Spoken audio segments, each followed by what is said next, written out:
बत्ती गुल झालेली आहे। ऐन दिवाळीत दादरच्या काही भागामध्ये वीज पुरवठा खंडित झाल्याने मोठे हाल होत आहेत। दादरच्या या परिसरामध्ये मोठ्या प्रमाणात अंधारही पसरलेला आहे। दुकानदार अंधारात कंदील विकतायत तर लोक घरात मेणबत्ती लावून बसलेले आहेत। शिवाजी पार्क परिसरात मोठ्या प्रमाणात लाइटिंग केल्यामुळे ओव्हरलोड झाला आहे अशी प्राथमिक माहिती मिळते आणि त्यामुळेच आता काही भागातली ही बत्ती गुल झाल्याचं देखील पाहायला मिळतंय।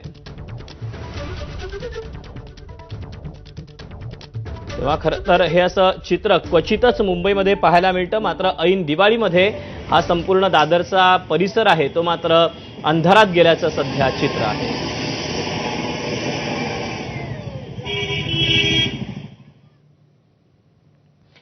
आणि यानंतर वळूया पुढच्या बातमीकडे। बोगस मतदान आणि मतदार याद्यांमधला घोळ या मुद्द्यांवरून मनसे अध्यक्ष राज ठाकरे चांगलेच आक्रमक झाले। राहुल गांधी आणि मवियानं केलेल्या आरोपांचा धागा पकडून राज ठाकरेंनी निवडणूक आयोगावर हल्लाबोल करायला सुरुवात केली। आज मुंबईत पार पडलेल्या मनसेच्या पदाधिकारी मेळाव्यात राज ठाकरेंनी निवडणूक आयोगावर गंभीर आरोप केले। महाराष्ट्रातील मतदार यादीत तब्बल 96 लाख खोटे मतदार घुसवले गेल्याचा मोठा दावा राज ठाकरेंनी केला।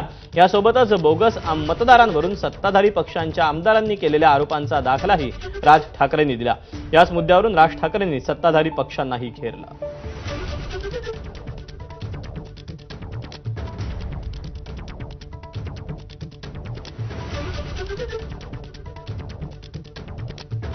अगदी खात्रीलायकरित्या समजलेली गोष्ट तुम्हाला सांगतो की आत्ताच्या या होणाऱ्या निवडणुकांना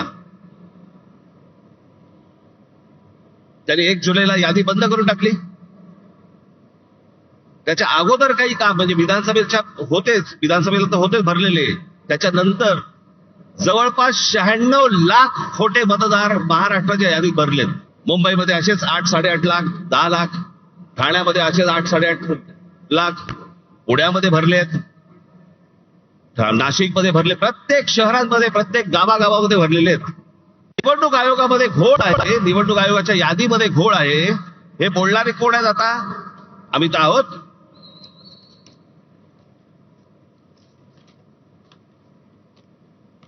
मी अजून 3 व्हिडिओ आणलेत।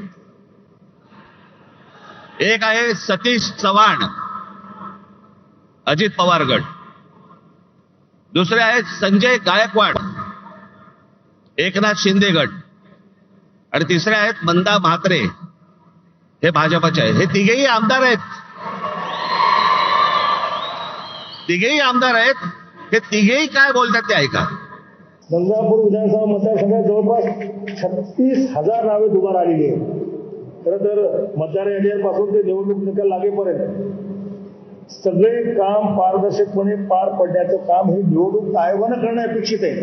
काल महाराष्ट्र राज्याचे निवडणूक आयोग दिनेश वाघवले साहेबांना मी फोन केला की अशा प्रकारचे बोगस नाव आहे आणि काही 30-30 वर्षापासूनचे लोक इथे राहून गेलेत, अधिकारी राहून गेलेत, त्यांचे देखील नाव तसेच आहेत आणि मृत्यू झालेले देखील। लोक इकडनं तिकडनं गावाकडनं आणून सकाळ सकाळ ते मतदान करूनही ते जातात, त्यामुळे उमेदवाराला त्याचा फटका बसू शकतो। माझ्याकडे एक नरेंद्र मोदींचं माझ्याकडे एक भाषण आहे आसाम मधलं, त्याच्या भाषणाची शेवटची जी 10 सेकंद 15 सेकंद आहेत ना, ते नीट ऐका। कुछ सीटों के मेरे नाम कहे थे और मैंने कहा था वहां लूट चलने वाली है और इलेक्शन कमीशन कुछ नहीं कर पाया। आज मैं दोबारा कह रहा हूं, इन इलाकों में, बंगाल में, बिहार में, पूर्वी उत्तर प्रदेश में यही होने वाला है। क्या इलेक्शन की जिम्मेवारी नहीं है कि शांतिपूर्ण चुनाव हो, रिगिंग ना हो, मारकाट ना हो?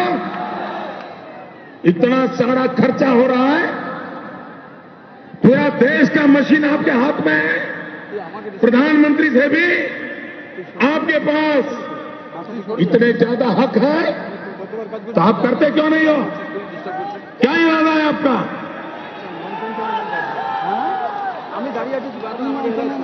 और मेरी इस बात से भी इलेक्शन को बुरा लगता है कमीशन को, तो एक और केस ठोकने की आपको इजाजत है। अशा प्रकारच्या निवडणुका जर होत असतील तर हा संपूर्णपणे या महाराष्ट्रातल्या आणि देशातल्या मतदारांचा अपमान आहे।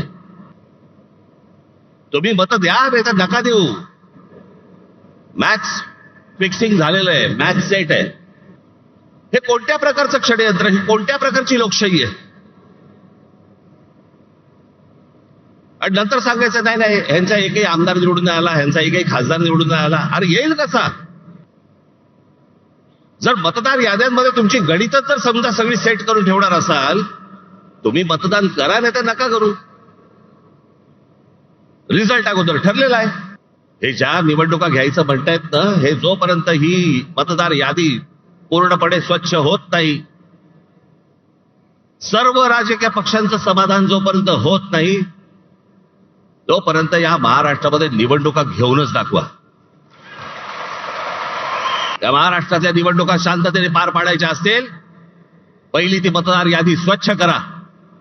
कोण सत्तेवरती येईल आणि कोण पराभूत होईल याच्याशी मला कर्तव्य नाही, पण जे मतदान होईल ते खरं होईल या दृष्टिकोनात निवडणुका झाल्या पाहिजेत.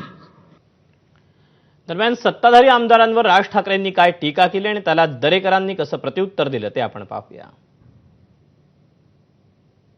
आणि आम्ही जे निवडणूक आयोगावरती बोलतोय, निवडणूक आयोगाला ह्या याद्या सुधारा म्हणून सांगतोय, मला समजत नाही सत्ताधारी पक्षाचे लोक काय चिडतायत.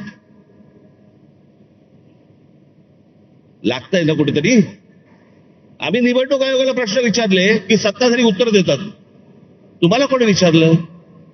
तुम्हाला वाटतंय, तुम्हाला राग येतोय कारण शेण खाऊन ठेवलंय. येणाऱ्या निवडणुकीमध्ये समोर पराभव दिसतोय, तो स्वीकारून आधीच रडीचा डाव सुरू करायला त्या ठिकाणी सुरुवात झालेली आहे. जर नावं बोगस असतील, काही आक्षेप असतील, तर संविधानानं हा आयोग त्या ठिकाणी नेमलाय. आपण त्या आयोगाकडे योग्य पद्धतीनं तक्रार केली तर त्याचं निराकरण होतं.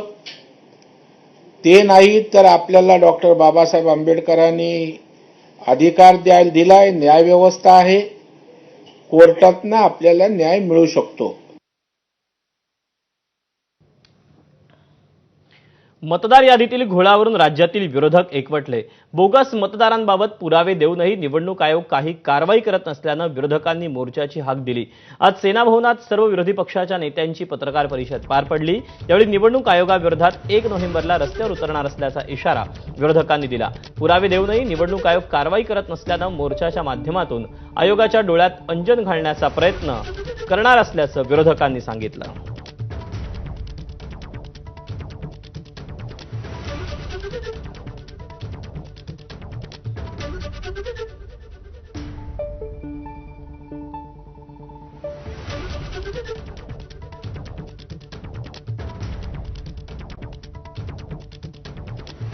एक नोव्हेंबर शनिवार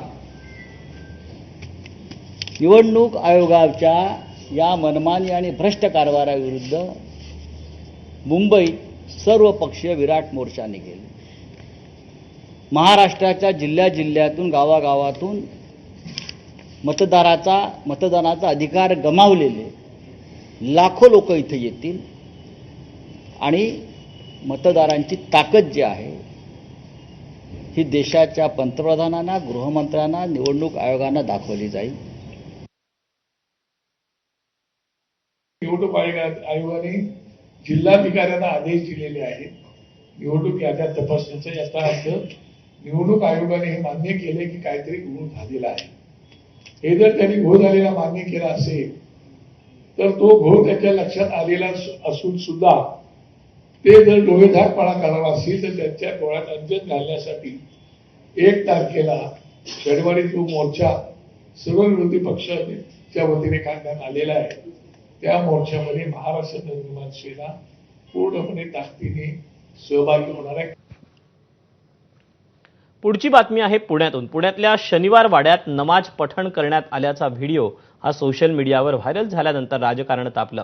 व्हायरल व्हिडिओनंतर पतितपावन संघटनेनं आक्रमक पवित्रा घेऊन शनिवार वाड्यात जाऊन निषेध आंदोलन केलं. तसंच शनिवार वाड्यातील जागा गोमूत्र शिंपडून शुद्ध केली. भाजपच्या खासदार मेधा कुलकर्णी देखील या आंदोलनात सहभागी झाल्या होत्या. सर्व आंदोलकांनी शनिवार वाड्यात जाऊन घोषणाबाजीही केली. यावेळी आक्रमक काही आंदोलकांनी शनिवार वाड्याबाहेर असलेल्या मजारीवर जाऊन भगवा झेंडा लावला. आंदोलनावेळी पोलीस मोठ्या संख्येने उपस्थित होते. दरम्यान आठवडाभरात मजार हटवा असा इशारा मेधा कुलकर्णी यांनी प्रशासनाला दिला.